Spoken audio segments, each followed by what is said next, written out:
ఓం నమ శివాయ, శ్రీమాత్రే నమః. మిత్రులకి, శ్రేభిలాషులకి, అలాగే నన్ను ఇంతగా ఆదరిస్తున్న యూట్యూబ్ ప్రేక్షకులందరికీ కూడా పేరు పేరు ధన్యవాదాలు.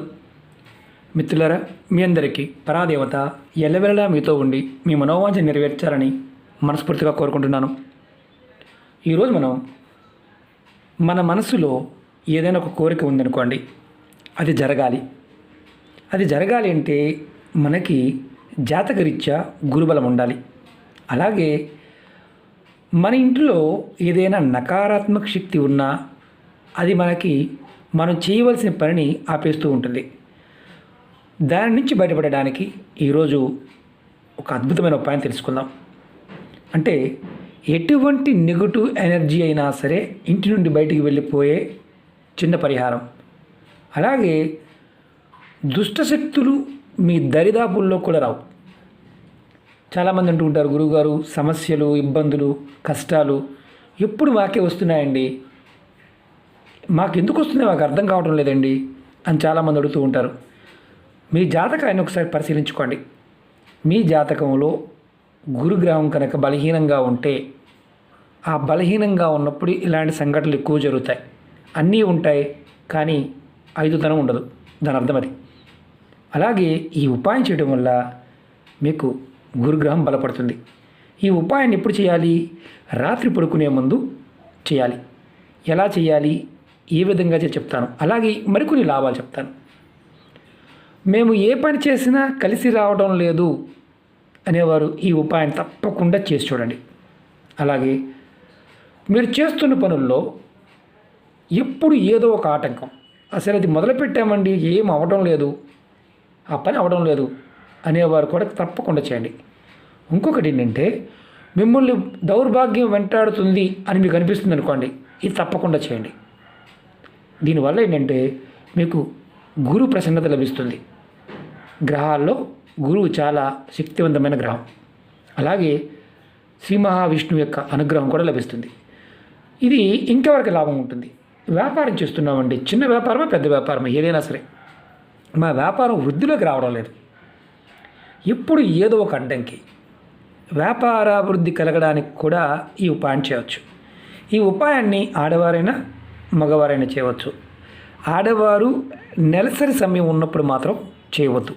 చేసే వ్యక్తి ఎవరైతే ఉంటారో ఈ ఉపాయాన్ని మీరు ఏ రోజు నుండైనా మొదలుపెట్టి వరుసగా 21 రోజులు చేయాలి. ఆడవారు ఆ 5 రోజులు సమయాన్ని మాత్రం ఆపేసి తర్వాత చేయండి. ఈ ఉపాయానికి కావాల్సింది ఒక గ్లాసు నీళ్ళు, కొంచెం పసుపు. ఈ గ్లాస్ కూడా మీరు ప్లాస్టిక్ గ్లాస్ వాడమాకండి. కాపర్ గ్లాస్ కానీ, గాజు కానీ, ఇత్తడి కానీ, స్టీల్ గ్లాస్ వాడవచ్చు. ప్లాస్టిక్ మాత్రం వాడవద్దు. ఈ ఉపాయాన్ని మీరు రాత్రి పడుకునే ముందే చేయండి. స్నానం చేయాల్సిన అవసరం లేదు. కాళ్ళు, చేతులు, ముఖం కడుక్కుంటే సరిపోతుంది. రాత్రి పడుకునే ముందు అంతకుముందు వేరే ఉపాయాలు చేస్తున్నామండి, మరి వాటితో పాటు చేయవచ్చు, నిర్భయంగా చేయవచ్చు. ఇది రాత్రి పడుకునే ముందు మాత్రమే చేయాల్సిన ఉపాయం. ఒక గ్లాసు నిండా నీళ్ళు తీసుకోండి. ఇక్కడ ఒక అనుమానం ఉంటుంది, మేము పగలు డ్యూటీ చేస్తామండి, మరి పగలు చేయొచ్చా అని అడిగేవారు కొంతమంది ఉంటారు. ఏ ఉపాయమైనా సరే ఎలా చెప్తానో ఆ విధంగానే ప్రయత్నించండి. నేను ఇలా చేయలేను, అలా చేయవచ్చా? తాంత్రిక ఉపాయాల్లో సబ్స్టిట్యూట్స్ ఉండవు, పూజల్లో ఉంటాయి. ఈ పువ్వు బదులు ఇంకొక పువ్వు పెట్టవచ్చు, ఈ పదార్థం లేకపోతే ఇంకొకటి పెట్టవచ్చు. కానీ ఈ ఉపాయాలు, ఈ ప్రేరణ మానసికమైన శక్తిని ప్రేరేపిస్తాయి. కాబట్టి ఇవి ఏ పదార్థము, సమయము, చేసే విధానం చాలా ఇంపార్టెంట్, అది గుర్తుంచుకోండి. అలాగే ముఖ్యంగా ఇది మీ జాతకరీత్యా, మీ జాతకంలో గురువు బలహీనంగా ఉన్న, దుష్టశక్తుల ప్రభావం ఉన్న, దౌర్భాగ్యం వెంటాడుతూ ఉన్న, కష్టాలు, సమస్యలు, నష్టాలు జాతకంలో ఉన్న, తేలికగా మీ గురుగ్రహం బలపడడానికి ఇది అద్భుతంగా పనిచేస్తుంది. ఖర్చు లేనిది. అందుకే చెప్తున్నాను, నమ్మకం, విశ్వాసం ఉండాలి, ప్రయత్నపూర్వకంగా చేయాలి. చేసినప్పుడు మాత్రమే ఫలితాలు వస్తాయి. నమ్మకం లేదండి, చేస్తే రావా అంటే రాదు, అది ఎంత కష్టపడ్డా రాదు. కాబట్టి నమ్మకంతో చేయండి. అలాగే మీకు ఈ వీడియో నచ్చినట్లయితే లైక్ చేయండి. ఛానల్ని కొత్తగా చూసే మిత్రులు సబ్స్క్రైబ్ చేసుకోండి. పక్కనే గంట సింబల్ ఉంటుంది, దాన్ని యాక్టివేట్ చేయండి. అలాగే ఆల్ అనే బటన్ పెట్టండి, నేను చేసే ప్రతి వీడియో మీకు నోటిఫికేషన్ వస్తుంది. అలాగే ముఖ్యంగా గుర్తుంచుకోవాల్సింది ఏంటంటే, ఈ ఉపాయం చేస్తున్నప్పుడు ముఖ్యంగా మీ మనస్సు, మీ మనసులో ఉన్న సమస్యలు, కోరికలు, ఇబ్బందులు ఏదైతే ఉన్నాయో చెప్పాలి. చెప్పి చేయండి. మీరు పడుకునే ముందు గ్లాస్ నిండా నీళ్ళు తీసుకోండి. దానిలో ఒక హాఫ్ స్పూను, నేను చూపించడం కోసం చేస్తున్నాను, హాఫ్ స్పూను పసుపు కలపండి. తర్వాత ఈ గ్లాసుని మీరు పడుకునే ప్రదేశంలో తలవైపు భాగంలో చెయ్యి తగలకుండా పెట్టుకోండి.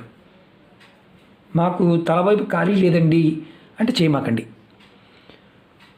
తలవైపు ఇది చేయి తగలకుండా పెట్టుకోండి. మంచం మీద కాదు, మంచం పక్కన పెట్టుకోవచ్చు, అది కూడా మీ తలవైపు భాగంలో. మరి గుర్తుంచుకోవాల్సింది ఏంటంటే గ్లాసు పైన మూత కూడా పెట్టకూడదు. అంటే మరి పసుపు వేసాం కదండి, ఎవరు పురుగులు పడతాయేమో అడుగుతూ ఉంటారు. పొరపాటును కూడా మూత పెట్టమాకండి. పడినా పురుగులు పడినా ఇబ్బంది ఏమీ లేదు. తర్వాత ఈ మంత్రాన్ని 21 సార్లు మనసు తలుచుకోండి. మంత్రం వచ్చేసి ఓం నమో భగవతే వాసుదేవాయ. ఈ మంత్రాన్ని నేను వీడియో డిస్క్రిప్షన్లో కూడా పెడతాను, అనుమానం ఉంటే చూసుకోవచ్చు. ఓం నమో భగవతే వాసుదేవాయ, ఓం నమో భగవతే వాసుదేవాయ. నేను విడివిడిగా చెప్పాను. ఓం నమో భగవతే వాసుదేవాయ ఈ మంత్రాన్ని 21 సార్లు పెట్టుకోండి. ఉదయం నిద్ర లేచిన తర్వాత ఈ గ్లాసులో ఉన్న నీళ్ళని ఏదైనా మొక్క మొదల్లో పోసేయండి. మేము రోజు నిత్యం తులసి పూజ చేస్తాం గురువుగారు, తులసి మొక్క మొదల్లో పోయవచ్చా? పోయకూడదు. పూల మొక్కలలో పోయండి. మాకు అసలు మొక్కలే లేవండి అనేవారు ఎవరైనా ఉంటే ఈ ఉపాయాన్ని చేయమాకండి. మొక్కలు లేవండి, మేము మామూలుగా బయట పోయవచ్చా? పొద్దు కంపల్సరిగా ఏదైనా మొక్క మొదల్లో మాత్రమే పోయాలి. పూల కుండీలోనే పోయవచ్చు. తర్వాత ఈ గ్లాస్ని శుభ్రం చేసి పక్కన పెట్టుకోండి. 21 రోజులు కూడా కంటిన్యూగా ఈ గ్లాస్ని వాడండి, ఒకటే గ్లాస్ని. ఇది చాలా తేలికైన శక్తివంతమైన ఉపాయం.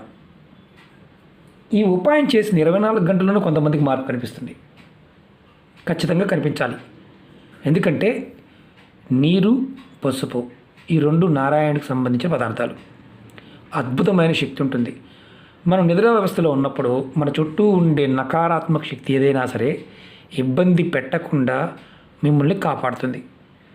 తేలికగా ఉన్నాయి కదా అని తక్కువ అంచనా వేయమాకండి. సరదాగా కొంతమందికి ఏంటంటే ఎంత తేలిగ్గా అయిపోతుందా అని. చాలా తేలిగ్గా అయిపోతాయి, కానీ మనం గుర్తించలేం. మనం గుర్తించలేకపోవడం కారణం ఏంటంటే మనం కాస్త ఖర్చుకు అలవాటు పడ్డాం కాబట్టి. మన సనాతన ధర్మంలో జీవన విధానంలోనే ఇవన్నీ ఉన్నాయి. మనం చాలా వరకు బ్యాక్టీరియా నుంచి బయటపడడానికి పసుపు నీళ్ళని వాడుతూ ఉంటాం. బ్యాక్టీరియా అంటే ఏంటి? మనకి రోగాలు వచ్చే కారకాలు ఏదైతే ఉంటాయో వాటిని ఇది లాక్కుంటుంది. దీనివల్ల దాని ప్రభావం పనిచేయకుండా ఉంటుంది. నిద్రా వ్యవస్థలో ఉండే మనకు తెలియకుండానే మన మీద పనిచేసే నకారాత్మక శక్తిని ఇది లాక్కుంటుంది. 21 రోజులు చేయండి. వేరే ఉపాయాలు చేస్తూ కూడా ఇది చేయవచ్చు, ఎందుకంటే ఖర్చు అయ్యేది కాదు. మా ఇంట్లో 10 మంది ఉన్నారండి, ఒక్కరు చేసి సరిపోతుందా? ఏదో క్వశ్చన్ ఉంటుంది. ఎవరున్నా ఎంతమంది ఉంటే అంతమంది ఎవరికి వారు చేసుకోవాల్సిందే. మా అబ్బాయి అమెరికాలో ఉన్నాడు, మా అబ్బాయి చేయడం నేను చేస్తే అయిపోతున్నాడు. మీకు అవుతుంది కానీ మీ అబ్బాయికి కాదు. చాలామంది అడుగుతూ ఉంటారు కాబట్టి చెప్తున్నాను. కాబట్టి ఇంత తేలికైన ఉపాయాన్ని మీరు ప్రయత్నించేసి ఖచ్చితంగా ఫలితాన్ని షేర్ చేసుకోండి. అలాగే ఈ వీడియో నచ్చినట్లయితే లైక్ చేయండి, ఛానల్ని సబ్స్క్రైబ్ చేసుకోండి, పక్కనే ఉన్న గంట సింబల్ యాక్టివేట్ చేసుకోండి, 10 మంది మిత్రులకి షేర్ చేయండి. ఓం నమః శివాయ, శ్రీమాత్రే నమః.